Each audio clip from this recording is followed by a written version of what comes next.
భక్తులందరికీ ఈ 18 రోజుల అధ్యయనముల ఆఖరి అధ్యాయమైన ఉపసంహారం సన్యాసం యొక్క పూర్ణత్వం మోక్ష సన్యాస యోగము అని భగవంతుడు మొత్తము విశ్లేషిస్తూ సర్వధర్మాలు పరిత్యజించి ఆయన శరణు వేరుట ఒక్కటే మానవుని యొక్క నిత్యమైన అది చరమ గమ్యం చేరుకోవాలి. ఆయన దివ్యధామాన్ని చేరుకోవాలి, ఆయన తెలుసుకోవాలంటే అది మనకి గీత భగవద్గీత యొక్క ఎసెన్స్ సారాంశం అన్నమాట. అది చూడబోతున్నాము ఇప్పుడు వివరంగా.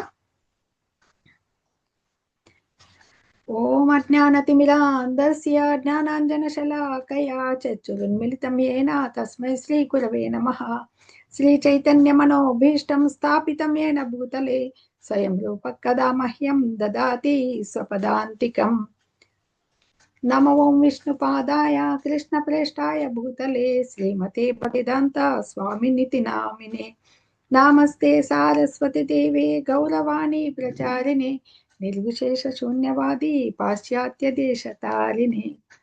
వందేహం శ్రీగురో శ్రీయుత పదకమలం శ్రీగురున్ వైష్ణవాంశ శ్రీరూపం సాగ్రజాతం సగణ రఘునాథాన్వితం తం సజీవం సాద్వైతం సావధూతం పరిజన సహితం కృష్ణ చైతన్య దేవం శ్రీరాధా కృష్ణ పదాన్ సగణ లలితా శ్రీ విశాఖాన్వితాంశ.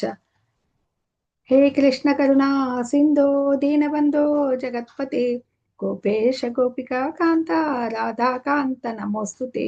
తప్త కాంచన గౌరాంగి రాధే వృందావనేశ్వరి వృషభానుసుతే దేవి ప్రణమామి హరిప్రియే. వాంఛాకల్పతరుభ్యశ్చ కృపా సింధుభ్య ఏవ చ పతితానాం పావనేభ్యో వైష్ణవేభ్యో నమో నమః. జయ శ్రీ కృష్ణ చైతన్య ప్రభు నిత్యానంద శ్రీ అద్వైత గదాధరా శ్రీవాసాది గౌర భక్త బృంద. హరే కృష్ణ కృష్ణ కృష్ణ హరే హరే హరే రామ రామ రామ హరే హరే హరే కృష్ణ కృష్ణ కృష్ణ హరే హరే హరే రామ రామ రామ హరే హరే హరే కృష్ణ కృష్ణ కృష్ణ హరే హరే హరే రామ రామ రామ హరే హరే. ఓం నమో భగవతే వాసుదేవాయ. ఓం నమో భగవతే వాసుదేవాయ. ఓం నమో భగవతే వాసుదేవాయ. భక్తులందరికీ మరి ఒకసారి స్వాగతం అండి. మనము ఈ మోక్ష సన్యాస యోగం అనే ఆఖరి అధ్యాయానికి వచ్చాం కదా. భగవంతుడు ఇది ఉపసంహారం సన్యాసం యొక్క పూర్ణత్వం అన్నమాట.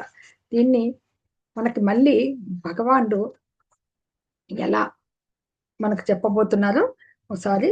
అంటే మనకి అర్జునుడి సందేహాల ద్వారా నివృత్తి జరుగుతోంది కదా, అది చూద్దాం. హరే కృష్ణ. అర్జున ఉవాచ సన్యాసస్త మహాబాహో సన్యాసస్య మహాబాహో తత్వమిచ్చామి వేదితుం త్యాగస్య చ హృషీకేశ పృథక్ కేశి నిషూదన. అర్జునుడు పలికెను, ఓ మహాబాహో, ఓ కేశి సంహార, ఓ హృషీకేశ, త్యాగము యొక్క ఉద్దేశమును సన్యాసము యొక్క ఉద్దేశమును నేను తెలుసుకోవాలనుకుంటున్నాను.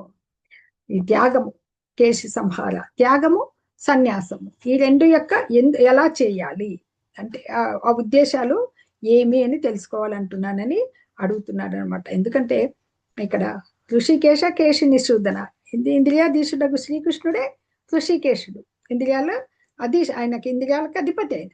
అలాగే కేశి అనే రాక్షసుని సంహరించినందుకు భయంకరమైన దానవుడు భగవంతుని చేత అందుకే ఆయనకి కేశి నిషూదన అని చెప్పేసి కూడా మనకి పేరు వచ్చింది అనమాట. ఎందుకంటే ఈ సందేహాలు అనేటివి ఒక అసురు దానవులతో పోల్చబడి అవి నివృత్తి చేయమని అర్థము మనకు వస్తుంది అన్నమాట. ఇక్కడ భక్తియుత సేవకి మనకి ప్రాధాన్యత వచ్చింది కదా. ఇక్కడ మనకి యోగినామపి సర్వేషాం మనకి గతంలో వచ్చింది. నన్ను హృదయంలో ఎప్పుడు చింతించేవాడే యోగులందరిలో అత్యుత్తముడు అని చెప్పారు కదా భగవంతుడు అక్కడ. అట్లే మనకి ఈ త్యాగాలు ఎలా చేస్తారు. తత్వం సన్యాసస్య, త్యాగం యొక్క ఉద్దేశము, సన్యాసం యొక్క ఉద్దేశము. దీని గతంలో చూసాం మనం. త్యాగాలు కూడా సత్వ రజో తమో గుణములతో కూడిన త్యాగాలు కూడా ఉన్నాయి. మన శ్రద్ధాత్రయ విభాగ యోగంలో చూసాము. అంటే ఈ త్యాగము సన్యాసము ఈ భగవద్గీత రెండు ముఖ్య విషయాలు స్పష్టంగా తెలుసుకునే ఆ పదాల భావం తెలుపమని చెప్తున్నారంట. ఇవి త్యాగము ప్రకృతి త్రిగుణాలకు పరమైన దివ్యస్థితుల ప్రాప్తియే జీవిత ప్రయోజనం అని చెప్పబడుతోంది కదా. ముఖ్యంగా భక్తియుత సేవ. ఇవి విశదీకరించమని అడుగుతున్నారు. హరే కృష్ణ. శ్రీ భగవాన్ ఉవాచ కామ్యానాం కర్మణాం న్యాసం సన్యాసం కవయో విదుః సర్వకర్మ ఫలత్యాగం ప్రాహుత్యాగం విచక్షణ. ఈ రెండు ఇప్పుడు ఏదైతే అర్జునుడు అడిగాడో సన్యాస త్యాగం, ఈ రెండింటి గురించి భగవంతుడు స్టార్ట్ చేశాడు అనమాట, విశదీకరించడం అనేది. మనకి ఇవి భగవానుడు పలికాను. శ్రీ భగవానుడు భౌతిక కోరికపై ఆధారపడిన కర్మలను విడిచిపెట్టమే సన్యాసం అని మహాపండితులు చెబుతారు. సమస్త కర్మల ఫలితాలను వదిలిపెట్టడమే త్యాగమని జ్ఞాన సంపన్నుల అభిప్రాయము.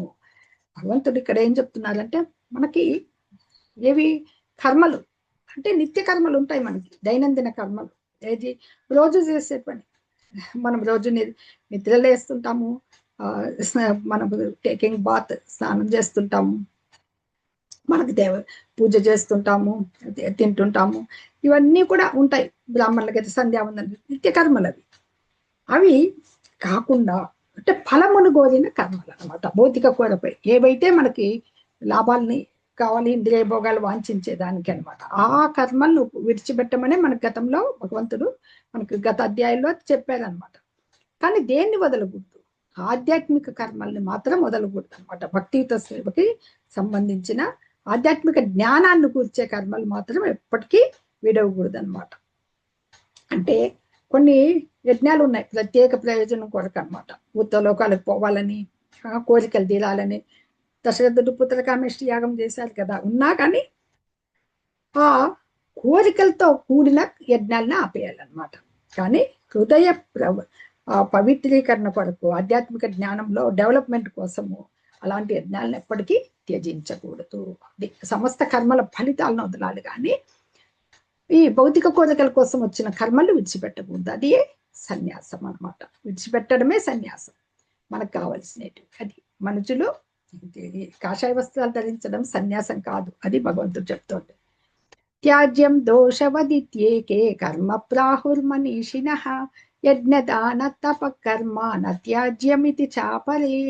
ఇక్కడ అన్ని రకములైన కామ్యకర్మలు దోషమైనవి, వాటిని విడిచిపెట్టాలని కొంతమంది పండితులు చెప్తారు. అయినా యజ్ఞము దానము తపస్సు అనే కర్మల్ని ఏనాడు విడిచిపెట్టవద్దని మరికొందరు ఋషులు అంటారు. మన గత అధ్యాయంలో కూడా చూసాం ఇది. అన్ని ఏవి యజ్ఞము దానము తపస్సు విడవకూడదు అని చెప్పారు భగవంతుడు. అవి కూడా 3 గుణాల్లో త్రిగుణాలను వర్తించి ఎలా చేయాలో కూడా గత అధ్యాయంలో వివరంగా మనం చూసాం. ఇవి ఎప్పటికీ వదలకూడదు అనమాట. అది భగవంతుడు ఇక్కడ చెప్తున్నారు. అన్ని రకాల కామ్యకర్మలు వదిలిపెట్టేయాలని అంటూ ఉంటారు అనమాట. అలాంటివి వదిలేయడమే సన్యాసం అంటూ ఉంటారు కదా, ఇవి మాత్రం వదలకూడదు. భగవంతుడే స్పష్టం పరచడం జరిగింది అనమాట.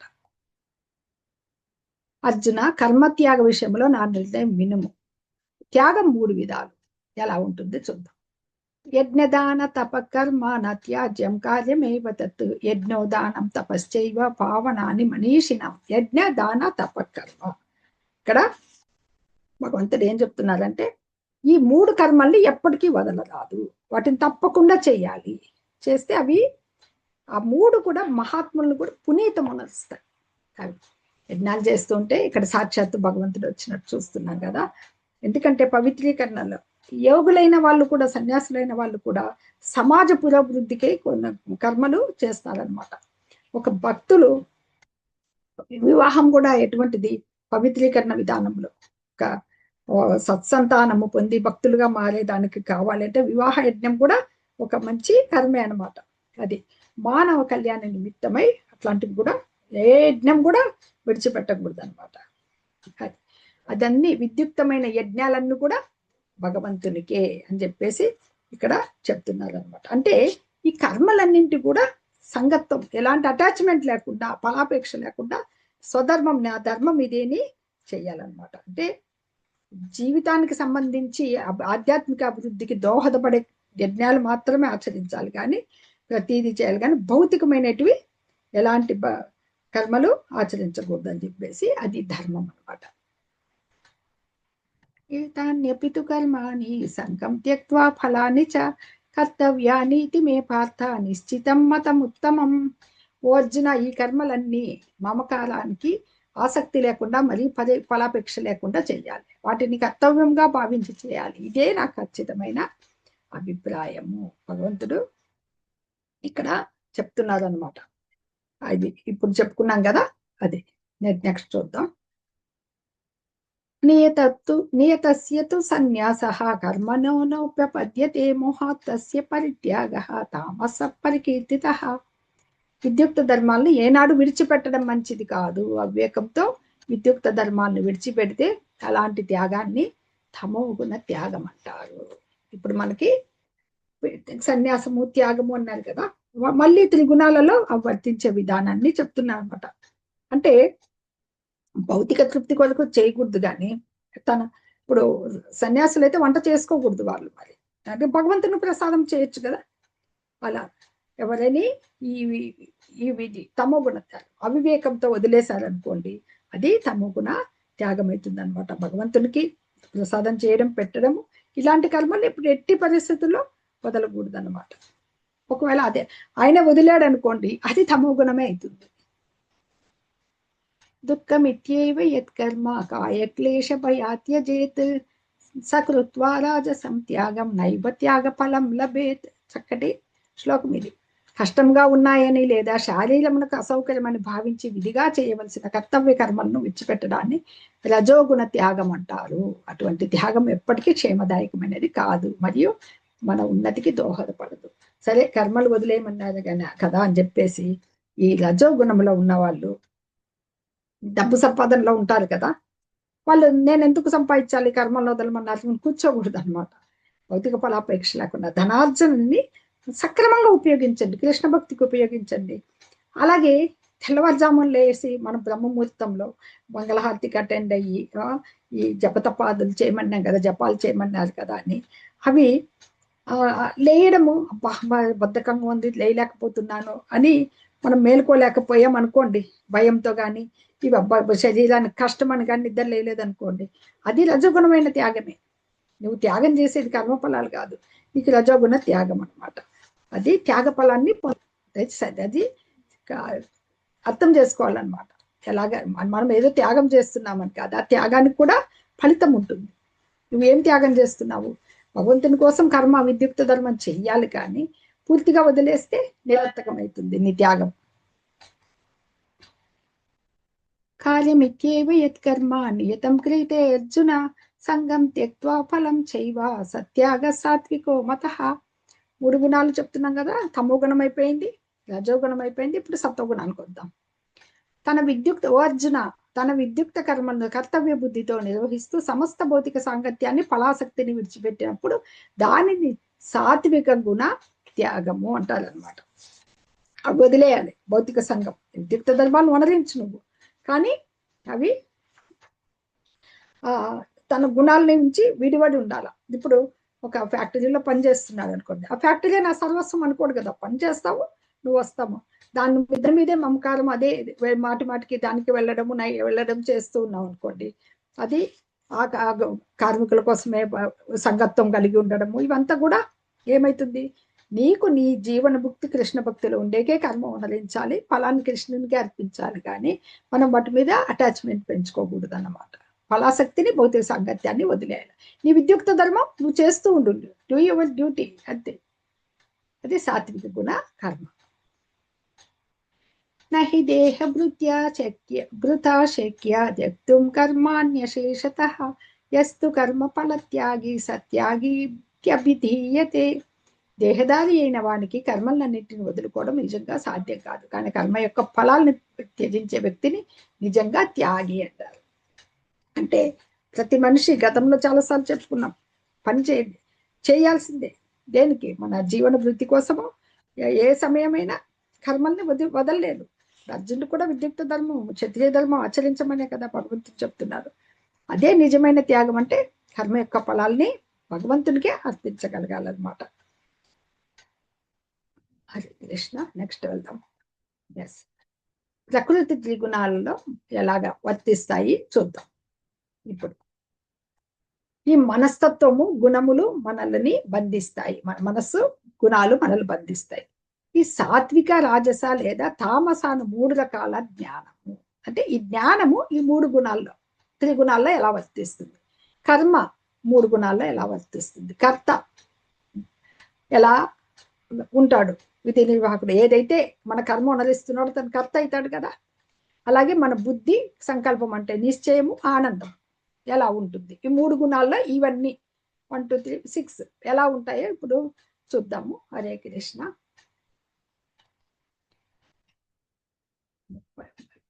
సారీ,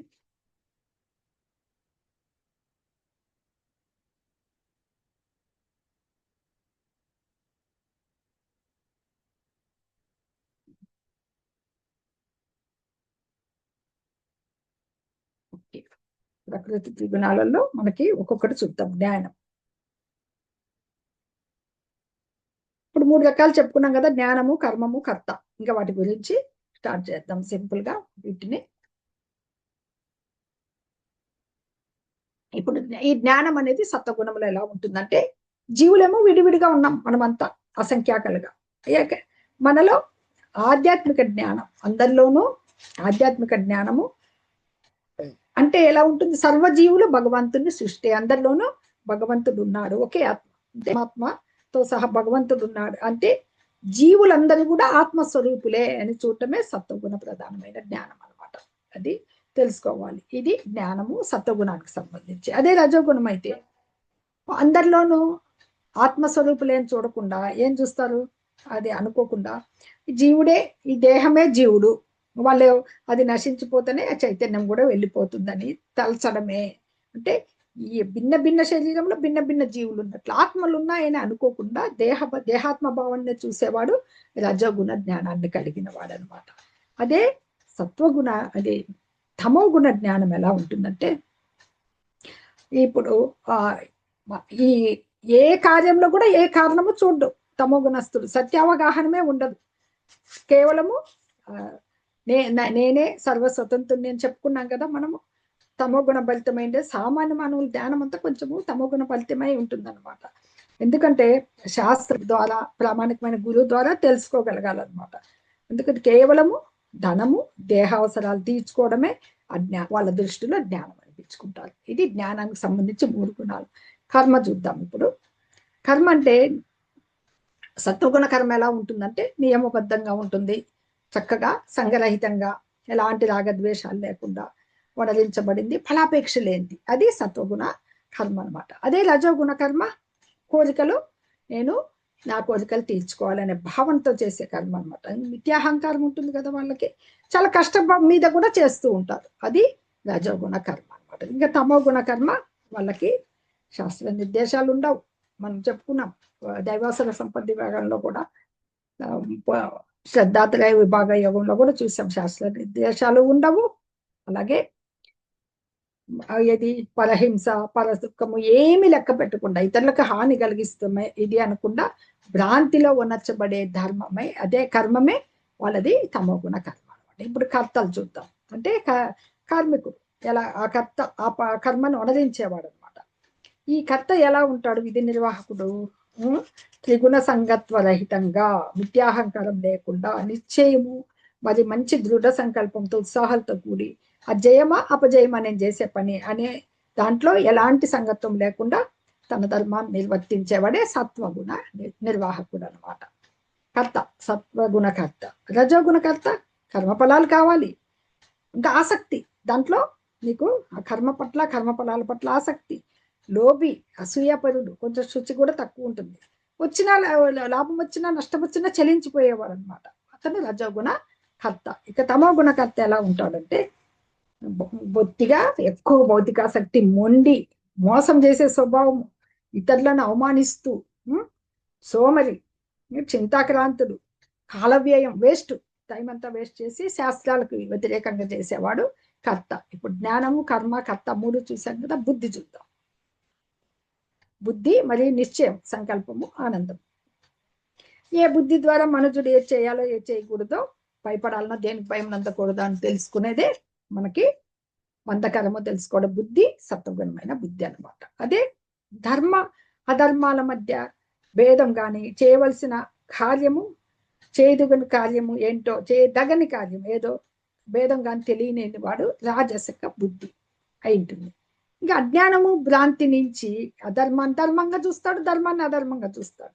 ఎప్పుడు తప్పుదోవ పట్టిపోయే బుద్ధి తమో గుణస్తుంది అనమాట. వీళ్ళ నిశ్చయం ఎలా ఉంటుందో చూద్దాం. త్రిగుణాల్లో మనుజుడి త్రిగుణాల స్వభావాన్ని బట్టి వాళ్ళ బుద్ధి, వాళ్ళ నిశ్చయము, వాళ్ళ సంకల్పము ఎలా ఉంటుందో, వాళ్ళ ఆనందము చూద్దాం. మూడు. ఈ సత్వగుణములో వాళ్ళ యొక్క నిశ్చయము ఎలా ఉంటుందంటే అవిచ్ఛిన్నమైనది. ఎలాంటి బ్రేక్ రాదు వాళ్ళకి. యోగాభ్యాసం స్థిరంగా ఉండేదన్నమాట వాళ్ళు చేసేది. ఆ ఇంద్రియ వాళ్ళ ఇంద్రియాల నిగ్రహంలో ఉంటుంది, మనో నిగ్రహం ఉంటుంది. అది సత్వగుణ ప్రధానమైన నిగ్రహం అనమాట వాళ్ళది. అది దృఢ నిశ్చయం అనమాట వాళ్ళది. అదే ధర్మార్థ కామాల పట్ల, ఫలాల పట్ల ఆసక్తితో ఉండే నిశ్చయము రజోగుణమైంది. ధర్మం కావాలి, అర్థం వాళ్ళదంతా కూడా కోరికలతో కూడి ఉండేది అన్నమాట. ఆసక్తి ఉంటుందో అది రజోగుణమైంది. ఇక స్వప్నాల్లో కూడా భయము, శోకము, విషాదము, భ్రాంతి ఇలాంటివి దాటలేనటువంటి మందబుద్ధి ఉండేది. వాళ్ళ మందబుద్ధితో కూడిన నిశ్చయమే, వాళ్ళ సంకల్పమే తమో గుణానికి చెందిందనమాట. ఆనందం కూడా అలాగే ఉంటుంది. మూడు రకాలు. ఎలాగా? దుఃఖాలకు అది మొట్టమొదట విషప్రాయంగా ఉండి తదుపరి అమృతంగా ఉండే సత్వగుణ బుద్ధి అన్నది. సత్వగుణం యొక్క ఆనందం అనమాట, సుఖం. అలాంటి సుఖం అనమాట. ఎందుకంటే ఆత్మానుభూతిలో జాగృతి చేస్తుంటుంది. ఉదాహరణకు చెప్తాము. ఇప్పుడు మేము తెల్లవారుజామునే భక్తులంతా లేచి దాదాపు 4-4:30 బ్రహ్మముహూర్తంలో లేచి స్నానాధికాలు చూసి మంగళారతి చేసి జపం చేసుకుని ఉంటారు కదా. ఇలాంటివి మొట్టమొదటి ఎంత కష్టం అనిపిస్తుంది. చలికాలం వస్తుంది, ఇది వస్తుంది, శరీరం సహకరించదనమాట అది. కానీ మొట్టమొదట మనం ఏమనుకున్న విషయం కష్టం అనిపించిందే, తర్వాత అమృతత్వం దాంట్లో ఉండే ఆత్మానుభూతి, దివ్యానందం పొందుతారనమాట. అది మనకి ఆనందము సత్వగుణ ఆనందం అవుతుందంట. ఇంక ఇంద్రియాలు, ఇంద్రియార్థాలు మనకు తెలుసు కదా. మన సెన్సెస్ అంతా కూడా కోరికలతో కూడినవి. వాటితో సంపర్కమైన వలన మొట్టమొదట ఆనందం అనేది సుఖంగా ఉండి అంత్యంలో విషంలా మారేది ఏదంటే అది సుఖం రజోగుణమైంది. సపోజ్ మనము స్త్రీ పురుషులు ఎప్పుడు ఆకర్షింపబడుతూనే ఉంటారు. కానీ అది చాలా వరకు ఆకర్షణ చాలా త్వరగా వాళ్ళకి వివాహ బంధానికి వెళ్ళింది అనుకోండి, తర్వాత భేదాభిప్రాయాలు రావడము, దుఃఖము, విచారి కలగడము, కలతలతో నిండి ఉండడము చూస్తుంటాం. అది చివరికి దుఃఖ కారణం అవుతుంది అనమాట. అది రజోగుణం. ఇది రజోగుణ యొక్క ఆనందం. తమో గుణంలో ఆనందం ఎలా ఉంటుందంటే అస్సలకి ఆత్మానుభవ దృష్టే ఉండదు వాళ్ళకి. మొదటి నుంచి చివరి వరకు విషప్రాయమేది, మోహకారకం. మొట్టమొదటి నుంచి లాస్ట్ వరకు భ్రాంతిలోనే ఉంటారనమాట.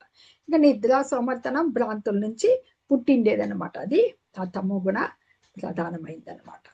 వాళ్ళకి అసలుకి ఆదిలోనే అంతంలోనే సుఖం ఉండదు. వాళ్ళది సుఖం అనే అనుకుంటూ ఆ భ్రాంతిలో ఉండిపోతారనమాట. ఇవి మనకి ఈ ఆరిటికి సంబంధించి త్రిగుణాలలో ఎలా ఉంటాయనేది ఇప్పుడు చూసాము. తదుపరి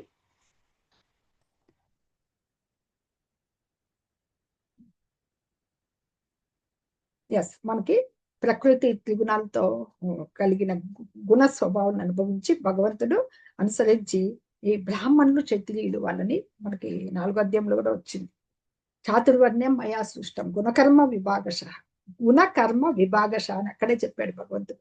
వాళ్ళ కర్మలను అనుసరించి, వాళ్ళ గుణాలు అనుసరించి నిర్దేశించబడింది. వాళ్ళ యొక్క వర్ణం కానీ పుట్టుకతో వచ్చేది ఎలాంటి వర్ణం కాదు.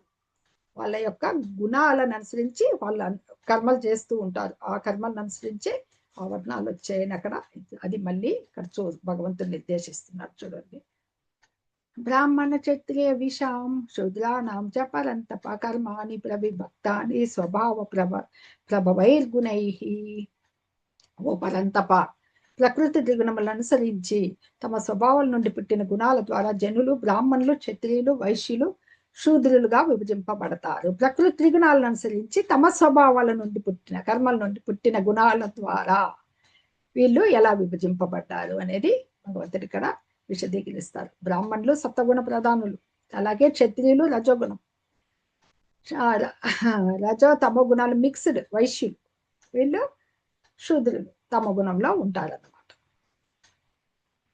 ఎస్, వైశ్య గుణాలు వ్యవసాయ గోరక్షణ ఇది. అలాగే మనకి బ్రాహ్మణ గుణాలు ఉంటాయి. వర్ణాశ్రమ ధర్మంలో బ్రాహ్మణులు ఏం చెప్తాయంటే వాళ్ళవి కర్మ ఎలా చేస్తారు. మనం ఇంతవరకు ఫస్ట్ కర్మ చెప్పుకున్నాం కదా, ఆ బ్రాహ్మణులు కర్మలు ఎలా చేస్తారంటే వాళ్ళకున్న సహజ లక్షణాలు ఏమంటే శాంతి, ఇంద్రియ నిగ్రహము, తపస్సు, పవిత్రత, సహనము, నిజాయితీ, జ్ఞానము, విజ్ఞానము, ధార్మిక చింతనం ధర్మాల గురించి. ఈ సహజ లక్షణాలు వాళ్ళకు ఉంటాయి. వాటితో కూడే వాళ్ళు కర్మలు చేస్తారు. అదే క్షత్రియులు వాళ్ళు ఏం చేస్తారంటే, ఇక్కడ మిస్ అయింది సారీ, హరే కృష్ణ. బ్రాహ్మణుల గుణాలు శాంతి, ఇంద్రియ నిగ్రహము, తపస్సు, స్వచ్ఛత, సహనము, చిత్తశుద్ధి, జ్ఞానము, విజ్ఞానం మరియు ఇహపర లోకాలపై విశ్వాసం. దీంతో వీళ్ళు బ్రాహ్మణులు కర్మలు చేస్తారు. క్షత్రియులకు ఉండే గుణాలు శౌర్యం, బలము, ధైర్యము, ఆయుధ విద్యలో నైపుణ్యము, యుద్ధంలో నుండి వెనుతిరగని సంకల్పము, విశాల హృదయంతో గల దయాగుణము మరియు నాయకత్వ సామర్థ్యము. ఇవి క్షత్రియులకు ఉండే గుణాలు. శైర్యం, మన పాండవులను చూస్తాం ఇంత చక్కగా ఈ వనవాసానికి వెళ్ళిన వాళ్ళు మొక్కమోని ధైర్యంతోనే వెళ్తారు. ఆయుధ విద్యలో నైపుణ్యం అర్జునుడికి ఎలా ఉంటుంది, యుద్ధంలోంచి ఎప్పుడు వెనుతిరగరు. విశాల హృదయంతో కూడిన దయాగుణము, వాళ్ళకి ప్రజల పట్ల వాళ్ళ పట్ల కూడా ఉంటాయి కదా దయాగుణం, నాయకత్వ సామర్థ్యం, ఇవి రజోగుణానికి. తదుపరి ఈ వైశ్య గుణాలు వ్యవసాయము, గోరక్షణ. వాళ్ళకి వాళ్ళకి ఆ స్వభావ కర్మలు, ఆ కర్మలను అనుసరించి వాళ్ళకి ఆ గుణాలు నిర్దేశించబడ్డాయి అన్నమాట. అవి గుణాలు, ఆ గుణాల ద్వారా వాళ్ళకి ఆ కర్మలు చేస్తూ ఉంటారు. వాళ్ళకి వ్యవసాయము, గోరక్షణ అంటే పాడి పంటలు, వ్యాపారము అనేవి సహజ సిద్ధమైన పనులు వైశ్య గుణాలు వాళ్ళకి. శూద్ర గుణాలు వాళ్ళకి పనులు చేయడం ద్వారా సేవ చేయడం అనేది సహజమైన విధి. కర్మం చేయడం ద్వారా పూర్ణత్వాన్ని పొందుతారనమాట. వైశ్యులకి పని చేయట, పనుల సేవ అంటే పై ఉన్నత కులాల వాళ్ళకి సేవాభావం, సేవ చేయడం అనేది ఈ శూద్రులకి సహజ స్వభావ కర్మలు, వాళ్ళ సహజ స్వభావ కర్మలు అనమాట. హరే కృష్ణ. ఇక్కడ యత ప్రవృత్తి భూతానాం ఏన సర్వమిదం తతం స్వకర్మణా తమ అభ్యర్చ్య సిద్ధిం విందతి మానవ. సకల జీవులకు మూలం మరియు సర్వవ్యాప్తి అయిన భగవంతుని ఆరాధించడం ద్వారా మానవుడు తన స్వకర్మ నిర్వహణం చేయడం ద్వారా పరిపూర్ణత పొందగలడు. అంటే మనకి భగవంతుడు మనకు తెలుసు కదా, మనమంతా ఆయన అంశలం కాబట్టి ఆయనకి సర్వవ్యాపి అయిన భగవంతుడు. అది మనకు ముందు శ్లోకాల్లో చాలా సార్లు చూసాం. ఆయనకి మనకి భూమి రాపోనలో వాయు, అక్కడ శ్లోకాల్లో చూసాం 7వ అధ్యాయంలో. ఆయన శక్తి, బాహ్య శక్తి రెండు చూసాం అనమాట. అక్కడ మనకి ఇక్కడ ఆ భగవంతుణ్ణి, సర్వవ్యాపి అయిన భగవంతుని ఆరాధించడం ద్వారా తన స్వకర్మ నిర్వహణ చేయడం ద్వారా పరిపూర్ణత పొందగలడు అని చెప్పి. అంటే మనం ఇంద్రియాధీశుడైన ఋషికేశుడు ఉన్నారు కదా, ఆయనకే ఒకనొక విద్యుక్త కర్మ యందు మనము నిలిచి ఉన్నామని ప్రతి ఒక్కరు భావించాలన్నమాట. భగవంతుని ఆయన చేతనే మనము ఈ కర్మలో మనం నియుక్తులై ఉన్నామని చెప్పేసి ఆ కర్మను మనం వనరిస్తూ, ముందు ఆ కర్మలు మనకు ఆ విద్యుక్త ధర్మం భగవంతునిచే వచ్చింది, దాన్ని వనరిస్తూ ఆ ప్రతిఫలాల్ని మన భగవంతునితో వచ్చిన ఫలం మన విద్యుక్త ధర్మంలో మనకు కొంత వస్తుంది కదా, దాంతో భగవంతుణ్ణి మనము అర్చించాలన్నమాట. అది మనకి పరిపూర్ణతని ఇస్తుంది అనమాట. ఓకే, అప్పుడే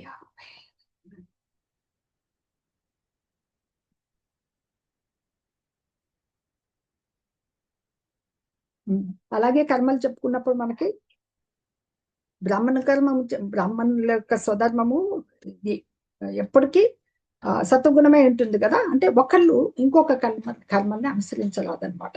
ఇప్పుడు సత్వగుణంలో ఉన్న వాళ్ళు లేని వాళ్ళు బ్రాహ్మణ్ణి కర్మను స్వధర్మాన్ని అనుసరించకూడదు అనమాట. అలాగే క్షత్రియుడైన వాడు ఇవి చేస్తూ ఉంటారు కదా, ఏమని తన శత్రు సంహారం కోసము కోపం తెచ్చుకోవడము, రాజనీతి కోసం అసత్యాలు చేస్తూ ఉంటారు. కానీ అలాంటివి తన స్వధర్మాన్ని వదిలేసి బ్రాహ్మణ ధర్మాన్ని అనుసరించకూడదు. రాజు ఎప్పటికీ వీరుడుగానే ఉండాలి, తన ధర్మం తను చేస్తూ ఉండాలన్నమాట.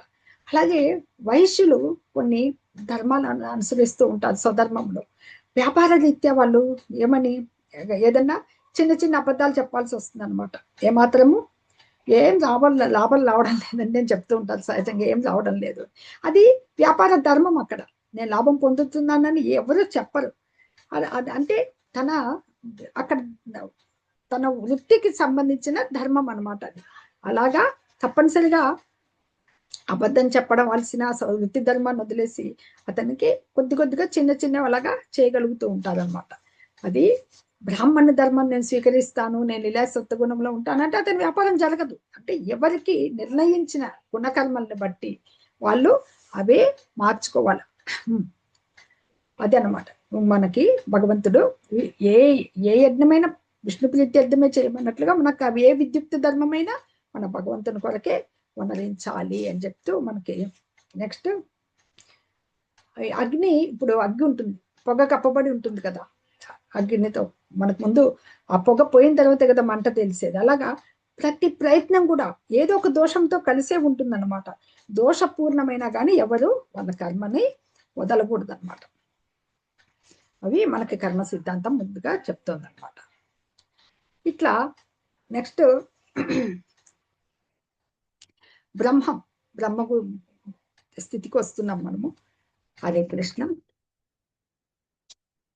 యత ప్రవృతిర్భూతానాం ఏన సర్వమిదం తతం స్వకర్మణ తమభ్యర్చ్య సిద్ధిం విందతి మానవ. చదివాం కదండి. నెక్స్ట్ తదుపరి మనకి బ్రహ్మభూత స్థితికి వచ్చేటప్పుడు ఈ ఈ జ్ఞానాన్నంతా తెలుసుకుంటారు కదా. పూర్ణత్వం ఎలా రావాలి అని భగవంతుడు వివరిస్తూ వస్తున్నారు కదా. ఈ ఆత్మ నిగ్రహం కలిగిన వారు, అనాసక్తుడు, భౌతిక సుఖాలను త్యజించువాడైన మనుషుడు ఏం చేయాలి? ఆత్మ నిగ్రహంతో ఉండాలి, అనాసక్తుడు ఉండాలి. త్యజించిన మనుషుడు సన్యాసం ద్వారా కర్మఫల విముక్తి అనేది అత్యున్నత ఉన్నతాన్ని పొందుతారనమాట. అంటే ఏమి? కృష్ణ భక్తి భావనాయుతులైన వాళ్ళు ఈ నామమాత్ర సన్యాసం కంటే కూడా అప్రజ్ఞగానే ఈ పూర్ణత్వం వస్తుందన్నమాట. అప్పుడు అత్యున్నత జ్ఞానస్థితి అయిన ఈ పరబ్రహ్మాన్ని ఎలా తెలుసుకుంటారనేది 54వ శ్లోకం ఒకటి ఉంది. బ్రహ్మభూత ప్రసన్నాత్మ నశోచతి కాంక్షతి సమసర్వేషు భూతేషు మద్భక్తిం లభతే పరం. భగవంతుడు ఏం చెప్తారంటే ఈ దివ్య స్థితికి ఎవరైతే పూర్ణత్వ స్థితికి వచ్చారో వాళ్ళు పరబ్రహ్మానుభవాన్ని పొంది ఆనందపూర్ణుడైతాడు అనమాట. దేనికోసం శోకించడు, దేనిని వాంఛింపక సర్వ జీవుల ఎడ ఏమైతుంది? సమత్వ భావాన్ని కలిగి ఉంటాడు. అటువంటి స్థితి అంటే అతడు శుద్ధ భక్తియుత సేవ యందు నెలకొంటాడనమాట, పొందుతూ ఉంటారనమాట. బ్రహ్మభూత స్థితి అంటే భగవంతునితో అర్థం చేసుకున్న పూర్ణత్వ స్థితి అని చెప్పాం కదా మనం. ఏమని?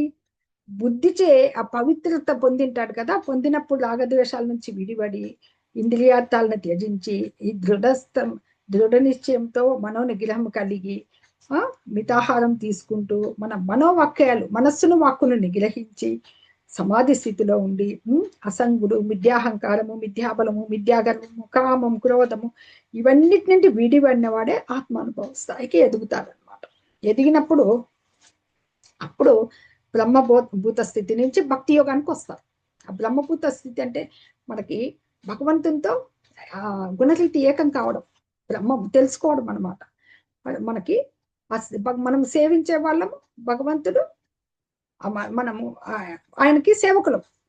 అది అది ముఖ్యంగా తెలుసుకోవాలన్నమాట. ఆ స్థితే బ్రహ్మభూత స్థితి. ముందు కూడా చెప్పుకున్నాము, సమలోష్టాశ్మ కాంచన అంటే రాయి బంగారము రెండింటినీ సమాన దృష్టిలో చూస్తాడు. అట్టి స్థితిని శుద్ధ భక్తులు సులభంగా పొందుతారనమాట. భౌతిక భావన యందు నిలిచిన వాళ్ళకి మాత్రము లోకం దుఃఖకరంగా తోచినా కానీ భక్తులకు మాత్రము ప్రపంచమంతా కూడా వైకుంఠంతో సమానంగా ఉంటుంది. అట్టి దివ్య స్థితిలో ఉన్న వాళ్ళే పరబ్రహ్మానుభవం పొందుతారనమాట. ఇది గుహ్యతమైన జ్ఞానం. ఇది భగవంతుడు గుహ్యతమం చెప్తూ ఉన్నారనమాట.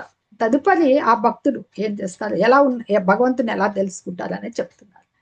భక్త్యా మామభిజానాతి యావాన్ యశ్చాస్మి తత్వతః తతో మాం తత్వతో జ్ఞాత్వా విశతే తదనంతరం. కేవలం భక్తియుత సేవ చేత మాత్రమే యథార్థముగా నేను ఎవరో తెలుసుకొనవచ్చును. మనకి ఈ 18వ అధ్యాయము ముందు అధ్యాయానికి ఒక రివిజన్ లాంటిది అనమాట. అందుకని నన్ను తెలుసుకున్న పిదప నా భక్తుడు నా సంపూర్ణ భావంలో భగవద్ధామంలో ప్రవేశించును. భగవంతుని తెలుసుకునే మార్గాలు ఎన్నో చెప్పారు గతంలో భగవంతుడు.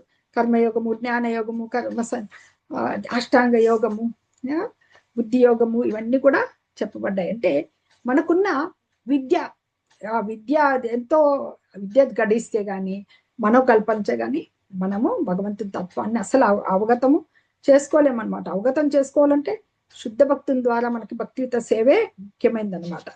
ఆ భక్తియుత సేవ ఉన్నప్పుడే ఆ భగవానుడు, భక్తుడు, భక్తి యోగం అనే 3 అంశాలు ఎప్పటికీ ప్యారలల్ గా పోతూనే ఉంటాయన్నమాట. అంటే మనం భగవద్ధామాన్ని చేరుకోవడం అంటే ఆయనలో లీనమైపోవడం కాదు. అది ఒక ఎగ్జాంపుల్ చెప్పుకోవచ్చు. ఇప్పుడు సముద్రంలో నదులన్నీ కలుస్తాయి. ఆ నదులు కలిసినాయంటే వాళ్ళు నిరాకారవాదులు, అంటే కేవలం బ్రహ్మాన్ని మాత్రమే. భగవాన్ని ఎలా చెప్పుకున్నాం మనం? మొట్టమొదట 3 లేయర్స్ లో బ్రహ్మము, పరమాత్మ, భగవాన్ గా చెప్పబడ్డాడు కదా. అంటే ఈ నిరాకారవాదులు, ఈ శూన్యాన్ని ఆరాధించే వాళ్ళు ఆ బ్రహ్మ స్థితి అనేది బ్రహ్మతేజం అనేది భగవంతుని కేవలము దేహకాంతే, దాంట్లో లీనమైపోవడమే అయిపోయింది అనుకుంటారు. వాళ్ళకి అక్కడికి ఎప్పటికీ మనిషి ముందుకు వెళ్ళాలి కానీ అక్కడికి ఆగిపోదు. ఏదన్నా చూడండి, ఒక తరగతి తర్వాత 10th క్లాస్ తర్వాత +2 అవన్నీ చదవనీకి వెళ్తారు కానీ అయిపోయింది మాది అనేది పదము రాదు కదా. నదులన్నీ సముద్రంలో కలిసిపోతాయి కదా. అలాగే మేము ఆ సాయుధ్యం పొందేశాము, మేము బ్రహ్మస్థితికి వెళ్ళిపోయాము అనుకుంటారు వాళ్ళు. శూన్యాన్ని ఆరాధించే వాళ్ళు ఇదే భగవంతుడు అనుకుంటారు కదా. కాదు, భక్తుడు ఏమనుకుంటాడు? అదే సముద్రంలో లోతుకు వెళ్తే ఎంత ఉంది లోపల. భగవంతుడి గురించి తెలుసుకోవాల్సిందంటే అబ్బాయి ఆధ్యాత్మిక పరిపూర్ణత్వం పొంది ఆధ్యాత్మిక జగంలో ఎంతో ఉన్నట్లుగా ఆ సముద్రంలో ఎంత ఉంది, ఎన్ని జలచరాలు ఉంది, అంతులేని ఆ నిధి ఉంది. అంటే తెలుసుకోదగిన లోపలన్నీ ముత్యాలు కావచ్చు, బోళ్ళు జలచరాలు కావచ్చు, అంతులేని అక్కడ ఉన్నాయన్నమాట. అది అంతర్భాగంలో. పైన వీళ్ళు తెలుసుకునేది ఏమి? పైన కలుస్తున్నారంటే సముద్రం పైన ఉండే ఉపరితల జ్ఞానమే చూస్తున్నారు వాళ్ళు. ప్రవహించే ప్రశాంతంగా నిర్మలంగా ఉండే సముద్రాన్ని చూస్తున్నారు. లోపల ఉండే ఆ జలచరాల జ్ఞానం కూడా తెలుసుకోవాలి కదా. అది పొందాల్సిందంటే భగవంతుణ్ణి, అదనమాట. అది ముఖ్యంగా మనం చేయాల్సింది శ్రవణం. ఈ భౌతిక భావం నుంచి విముక్తి అయిన బ్రహ్మభూత స్థితిని పొందిన తర్వాత మనం చేయాల్సింది ఏమంటే శ్రీకృష్ణ భగవానుడు లీలా శ్రవణం ద్వారానే భక్తియుత సేవ ప్రారంభమవుతుంది. అలా శ్రవణం చేస్తుంటే బ్రహ్మభూత స్థితి అప్రయత్నంగానే డెవలప్ అయిపోతుంది అనమాట. భౌతిక కల్మషాలు వెళ్ళిపోతాయి. తదుపరి భగవంతుని ఆ సహజ స్థితికి వచ్చేస్తాం కదా. ఆయన మనము ఈక్వల్ అనేసి ఆ భక్తి అంటే ఈ భక్తి తర్వాత మనకి ఒక శ్లోకం వస్తుంది చూడండి, మచ్చిత్. తదుపరి మనకి భగవంతుడు ఏం చెప్తున్నారు? నాతో ప్యూర్ భక్తి. ఆయన ఏమని ఆయన అన్ని కర్మాల నుంచి కృష్ణ భక్తిలో చేస్తే ఆయన పొందుతారని చెబుతూ మనకి సర్వ కర్మాలపై ఆధారపడి భక్తియుత సేవ చేయమని చెప్తూ తదుపరి మంచి మచ్చిత్త సర్వదుర్గాని మత్ప్రసాదాత్ తరిష్యసి అతచేత్వం అహంకారాత్ నశ్లోస్యసి వినంక్ష్యసి. అర్జునుడికి కరెక్ట్ చెప్తున్నారు భగవంతుడు. ఎలా చెప్తున్నారు ఆయన? నా యందు చిత్తము నా మనసు గలవాడవైతే నా కృపచే అన్ని అడ్డంకులను మరియు కష్టాలను అధిగమిస్తావు అర్జున. నా యందు మనస్సు గలవాడవి, నా కృపచే అన్ని అడ్డంకులను కష్టాలను అధిగమించగలవు. కానీ అహంకారము చే నా మాటలు వినక పనిచేస్తే నువ్వు నశిస్తావు. భగవంతుడు ఇలాగా తన సంతానం ఎప్పుడు భగవద్గీత అంతా మృదువుగానే వస్తూ ఉంటుంది. మనకు ఒకసారి వస్తుంది ఏది దైవాసుర సంపద విభాగయములో భగవంతుడు ఏం చెప్తారు అక్కడ మనకి ఒక క్షణం వాళ్ళని అసురీ గుణాలు గల వాళ్ళని అదే యోనుల్లోకి మళ్ళీ మళ్ళీ పంపించేస్తానని చెప్తారు కదా అక్కడ. అది ఏమంటారు? తానహం ద్విషత క్రూరా సంసారేషు నరాధమాన్ క్షిపామ్యజశ్రమ శుభానం ఆసురీష్వేవ యోనిషు. ఇక్కడ భగవంతుడు అసూయ గలవారు క్రూరులగు నరాధములని వివిధ అసుర జన్మలనేది సంసార సాగరమున నేను శాశ్వతంగా పడద్రోయిచున్నాను. అదే విధంగా ఇక్కడ భగవంతుడు ఏం చెప్తున్నారు? నా యందు ఇక్కడ నీకు రెండు, నువ్వు నా యందు పని చేస్తున్నావా, పని చేయకపోతే ఏమవుతావు, రెండు ఆప్షన్లు అనమాట. నా కరుణచే నీవు దాటుకొని నన్ను దాటుతావు, నా మాట వినకుండా మిథ్యాహంకారంతో నాక గనక నువ్వు వర్తించావంటే నువ్వు వినాశనాన్ని పొందుతావు అని చెప్పేసి. అంటే ఇక్కడ కృష్ణ భక్తి భావన పట్లకి మన జీవితం కోసం ధర్మాలు వేడ అనవసరమైన చింత ఉండకూడదు, అది భగవంతుడు చూసుకుంటాడు అన్నమాట. అంటే ఖచ్చితంగా ఈ శ్లోకం ఏం చెప్తుంది, కృష్ణ భక్తి భావనలో వర్తించని వాడు జన్మ మృత్యు సాగరం అనే దీంట్లో రొటేట్ సుడిగుండంలో నిరంతరము తిరుగుతూనే ఉంటాము అనేది అర్థమవుతుంది అనమాట. He wants it and demands it. భక్తి ఈశ్వర సర్వభూతానాం హృద్దేశేర్జున తిష్టతి భ్రామయన్ సర్వభూతాని యంత్రారూఢాని మాయయా. ఇక్కడ ఈశ్వర భగవంతుడు, మన పరమ పురుషుడు, గుహ్యతమ బ్రహ్మభూత స్థితి, గుహ్యమైన జ్ఞానం చెప్పారు ఇక్కడ. ఇంకా ఇది గుహ్య తరం అంటే భగవంతునికి పరమ పురుషుడు అని చెప్తున్నారు ఇక్కడ, అంటే పరమాత్మగా. అర్జున, పరమ పురుషుడు ప్రతి ఒక్కరి హృదయంలో ఉండి భౌతిక ప్రకృతి తయారు చేయబడిన యంత్రములు ఆసీనులైన అన్ని జీవనకతులను నిర్దేశిస్తున్నాడు. ఈశ్వర పరమ కృష్ణ సచ్చిదానంద విగ్రహ అనాదిరాది గోవింద సర్వకారణ కారణం. బ్రహ్మ సంహితలో చెప్తాది ఈశ్వరుడు ఎవరు, శ్రీకృష్ణ భగవానుడు అనమాట. ఇక్కడ తనని పరమ పురుషుని హృదయస్థ పరమాత్మ.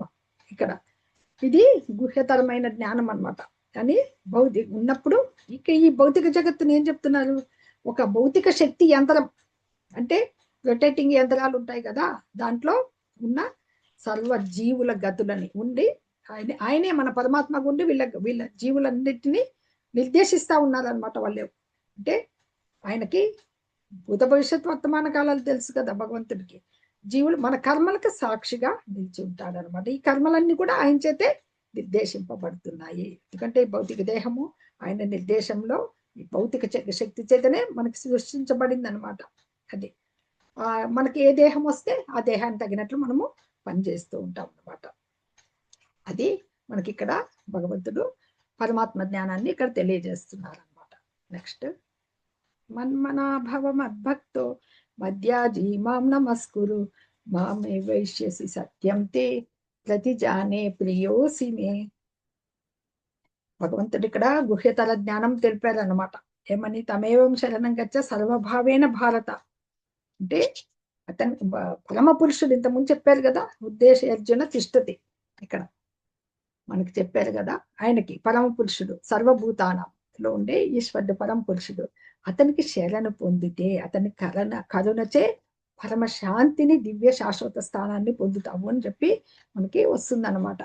అంటే ఇక్కడ భక్తారాం యజ్ఞ తపసం సర్వలోక మహేశ్వరం మనకి 5వ అధ్యాయంలో 29వ శ్లోకంలో కూడా చెప్పబడుతుంది అనమాట.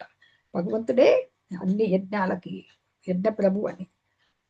ఆయనే మనకి విశ్వపోషకుడు సర్వభూతానం. ఆయన అక్కడ పరమ నియామకుడు అని చెప్పబడ్డారు కదా భగవంతుడే. అది అలాగే ఈ శాంతిని పొందాలంటే శాంతి ఆయనకి మనకి కరుణ సంపూర్ణంగా శరణు పొందమని చెప్తూ ఈ జ్ఞానాన్ని చెప్తున్నారనమాట. చెబుతూ తర్వాత భగవంతుడు ఏం చెప్తారంటే, నీకు ఈ గుహ్యతరమైన జ్ఞానం అంతా చెప్పాను, నువ్వు సంపూర్ణంగా ఇది విన్నావు కదా, సరే నీకు తోచిన రీతిని చేయమంటారు. నశించిపోతావని అక్కడ చెప్పారు. మళ్ళీ మనకి కొంచెం సూక్ష్మ స్వాతంత్రం ఇచ్చారు కదా, అర్జునుడు కూడా ఆ స్వాతంత్రం ఉంది. జీవులకి కొద్దిగా ఉంటుంది స్వాతంత్రం. మనకి ఇది దాన్ని ఉపయోగించి నీవు ఈ జ్ఞానాన్ని వివరించాను, నీకు తోచిన రీతిని వర్ణించుము అని చెప్తారన్నమాట. బ్రహ్మభూత జ్ఞానాన్ని సంపూర్ణంగా చెప్పారు. బ్రహ్మభూత స్థితిలో ఉన్న ఆనందపూర్ణులై ఉంటారనమాట. శోకించడం ఎరగరు, అలాగే దేన్ని వాంఛించరు. ఆ దివ్య స్థితికి అది కారణం ఏంటి, అది గుహ్యమైన బ్రహ్మభూత జ్ఞానం అనమాట. పరమాత్మ జ్ఞానము గుహ్యతరమైన జ్ఞానం అనమాట. అని అతి సూక్ష్మమైన అక్కడ యథేచ్ఛసి తథాకురు అంటాడు భగవంతుడు. అంటే నువ్వు నీ స్వతంత్రంతో నువ్వు నీ నిర్దేశాలను వర్తించు. అంటే హృదయస్థ పరమాత్మ ఏం చెప్తున్నాడో అది నెరవేర్చుకోవాలన్నమాట. తదుపరి మనకి భగవంతుడు ఈ 61వ శ్లోకం అయిపోయింది కదా ఇక్కడ. హరే కృష్ణ. మన్మనా భవ మద్భక్తో మధ్యాజీ మాం నమస్కురు మామే వైశ్యసి సత్యం తే ప్రతిజ మే ప్రియోసి మే. గుహ్యతమమైన జ్ఞానం, గుహ్యము మనకి బ్రహ్మభూత జ్ఞానం చెప్పారు. ఉద్దేశర్జున తిష్టతి పరమాత్మ జ్ఞానం చెప్పారు. ఇప్పుడు గుహ్యతరమైన జ్ఞానం చెప్తున్నారు అన్నమాట. ఇది చాలా చాలా ఇంపార్టెంట్ శ్లోకాలు అన్నమాట. ఈ రెండు ఎస్సెన్స్, గీతా సారమే ఇవి రెండు. సర్వధర్మాన్ పరిత్యజ్య నెక్స్ట్ వస్తుంది 65, 66 శ్లోకాలు గీతా సారం. ఎల్లప్పుడూ నన్నే స్మరించు. మన్మన భవ మద్భక్తో, మన్మన నన్ను గురించి ఆలోచించేవాడు కమ్ము, నన్నే స్మరించుము. మద్భక్తో నాకు భక్తుడవు కమ్ము. మధ్యాజీ నన్ను పూజించుము. మాం నన్ను నమస్కరించుము. మామేవా నన్నే ఏష్యసి పొందుదువు. సత్యం తే సత్యముగా, తే నీకు ప్రతిజానే వాగ్దానము చేయుచున్నాను. ఇది ఆయన యొక్క అష్యూరెన్స్ శ్లోకం అన్నమాట. మనకు వాగ్దానం ఇస్తున్నాడు. ప్రతిజానే ప్రియోసిమే, మళ్ళా ఎందుకు?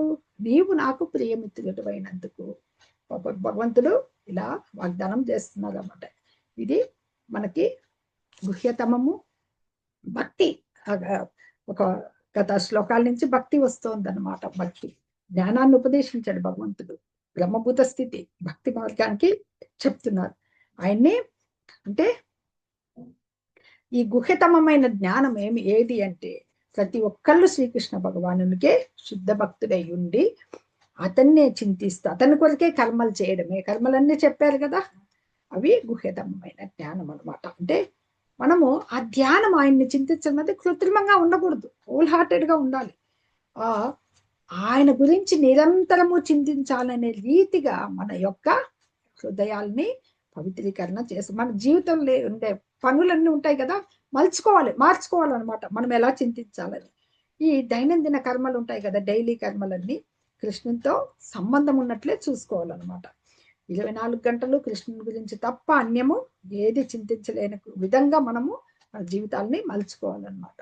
అది అట్లా శుద్ధమైన భక్తి భావంలో ఉన్న వాళ్ళు నన్ను చేరుకుంటారని భగవంతుడు చెప్తున్నారు. ఈ విధంగా నీవు తప్పక చేరగలవు. అంటే ఈ విధంగా ఎలా భగవంతుణ్ణి మనము ధ్యానించుకోవాలనేది మనం చాలాసార్లు ఆయన యొక్క దివ్య రూపం, ఆ దివ్య రూపంలో ఉండే ఆ వేణువుని దాల్చి ముఖాల విందము శరీరములో అదే మన శిరస్సునందు శిఖిపించము నీలమేఘ శ్యామ రూపుడు ఆ మనస్సును నిలపాలని శ్లోకం చెప్తోంది. ఎల్లప్పుడు నన్నే స్మరించు. ఎలా స్మరించుకోవాలి? ఆ దివ్య రూపమైన శ్రీకృష్ణ భగవానుడు నిమిలిపించాన్ని ధరించి నీలమేఘ శ్యాముడు చేతిలో వేణువు, నా భక్తుడివిగా కమ్ము. నిరంతరం భక్తియుత సేవ ఆయన పట్లే ఉంచాలి, ఆయన్ని పూజించాలి, నాకు నమస్కరింపు. భక్తియుత సేవలో ఇవి భగవంతుడు చెప్తూ ఉన్నారనమాట. ఈ విధంగా చేయాలని. ఎందుకంటే పరమ గుహ్య జ్ఞానము అంటే గుహ్యము బ్రహ్మభూత స్థితి. ఉద్దేశర్జున తిష్టతి పరమాత్మ, హృదయస్థ పరమాత్మ. భగవంతుడు మొట్టమొదటే చెప్పబడ్డాడు కదా, బ్రహ్మము పరమాత్మ భగవాన్గా మనకి. వదంతి తత్తత్వ విధస్తత్వం యజ్ఞానమద్వయం బ్రహ్మేతి పరమాత్మేతి భగవాన్ ఇది శబ్దతే అని భాగవత శ్లోకం చెప్పారనమాట. తత్వవిధులు భగవానుని ఎట్లా చెప్పారు? బ్రహ్మము పరమాత్మ భగవానుడుగా చెప్పారనమాట. భగవాను గురించి సచ్చిదానంద రూపం ఎందు మనస్సు సంలగ్నం చేయడమే పరమ గుహ్య జ్ఞానము. మనకి రాజవిద్య రాజగుహ్యంలో కూడా చెప్పాం. గుహ్యము, గుహ్యతరము, గుహ్యతమము 3 రకాల జ్ఞానం ఉంది కదా, గుప్తమైంది.